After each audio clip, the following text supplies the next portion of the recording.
Kat Berry with Kat's Hot Cakes, and now I'm going to show you how to make sage and onion gravy. This is an awesome recipe that is perfect for topping mashed potatoes, stuffed squash, or biscuits and gravy.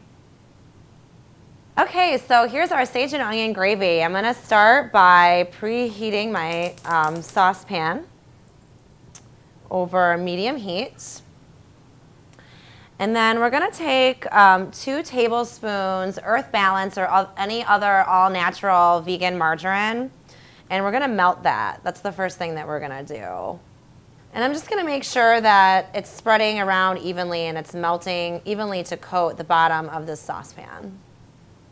We're going to take 2 large yellow onions that are sliced into these thin, long strips.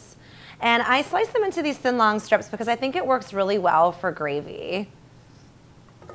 It's a nice change from, the diced onions that are in everything.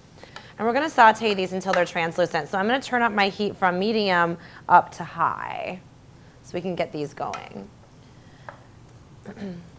And while we're doing that, I'm going to add a 1/4 cup soy sauce to 2 2/3 cup water. And these onions are getting very close to being translucent. So it's probably just going to be another minute or 2 here before we start to add the other ingredients. So we're going to go ahead and add 1 tablespoon dried onion, 2 teaspoons rubbed sage. If you use ground sage, you're only going to use 1½ teaspoon. It's also a 1/2 teaspoon sea salt and a 1/2 teaspoon white pepper, one of my favorite savory seasonings. So we're going to stir that in. Okay, and now we're going to add a 1/4 cup nutritional yeast flakes.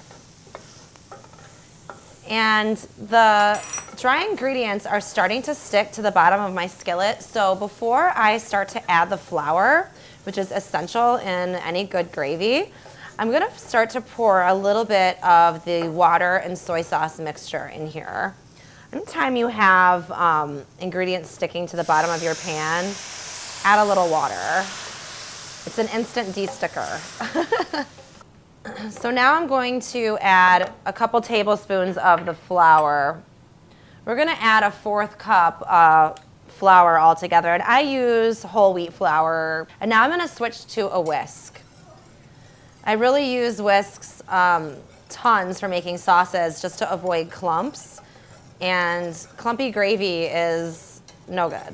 All right, a little bit more of each, the water mixture and the flour. Carefully whisking this. You do have to pay attention to the gravy. It's not something you can really walk away from.